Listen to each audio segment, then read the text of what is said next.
Oh my god. Tapi bohong. Aku hanya memikirkan satu peraturan penting. Kenapa kau lakukan hari ini kalau kau bisa melakukannya besok? Hahaha. Wait a minute. Who are you?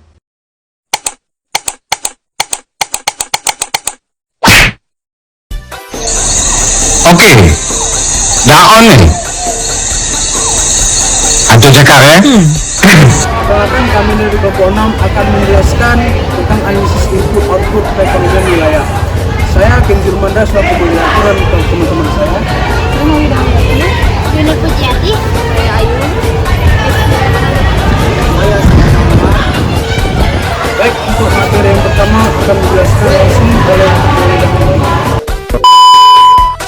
Baik, di sini saya akan menjelaskan mengenai pengertian analisis input output dalam perekonomian wilayah. Analisis input output dalam perekonomian wilayah adalah metode ekonomi yang menggambarkan aliran barang dan jasa antar berbagai sektor dalam suatu perekonomian wilayah.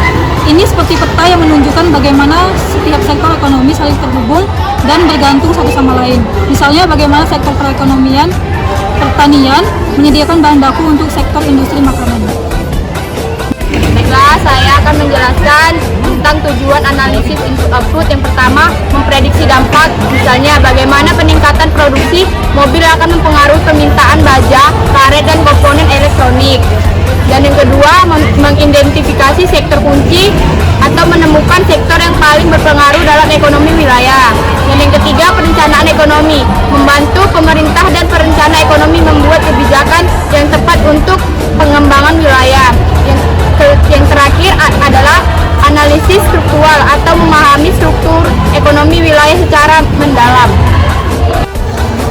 Materi yang ketiga adalah komponen utama tabel input-output. A. Sektor produksi, menunjukkan transaksi antar industri, contohnya beberapa banyak baja yang dibeli oleh industri otomotif dari industri lokal. B. Permintaan akhir, meliputi konsumsi rumah tangga seperti pembelian makanan oleh keluarga, pengeluaran pemerintah seperti pembangunan jalan, investasi bisnis, dan ekspor.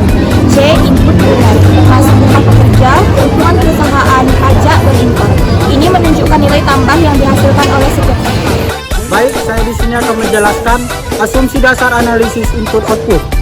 A. Homogenitas. Setiap sektor hanya menghasilkan satu jenis produk utama, misalnya sektor pertanian hanya menghasilkan hasil pertanian.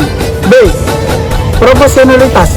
Jika output meningkatkan 2 kali lipat, maka inputnya juga meningkatkan 2 kali lipat. C. Aditivitas. Efek total dari beberapa kegiatan produksi sama dengan jumlah efek masing-masing kegiatan jika dilakukan secara terpisah. D. Tidak ada batas kapasitas. Diasumsikan setiap sektor bisa meningkatkan produksi tanpa kendala. Baik, oke, terima kasih.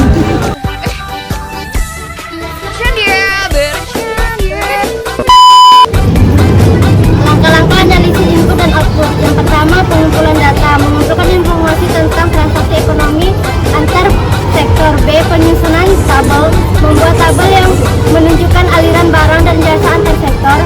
C. Penghitungan koefisien, penghitungan rasio input terhadap output untuk sektor setiap sektor. D. Analisis dampak, menghitung bagaimana pembuatan dan dalam satu sektor mempengaruhi sektor lain.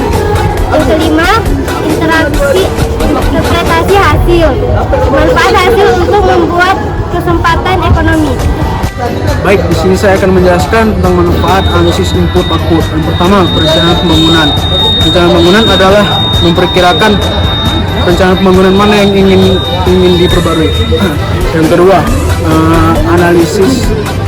analisis perkiraan. Pembangunan mana yang ingin diperkirakan untuk membangun suatu wilayah. Sekian, terima kasih.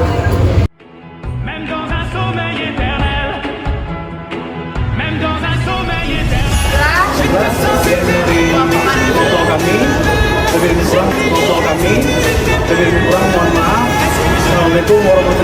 Assalamualaikum warahmatullahi wabarakatuh.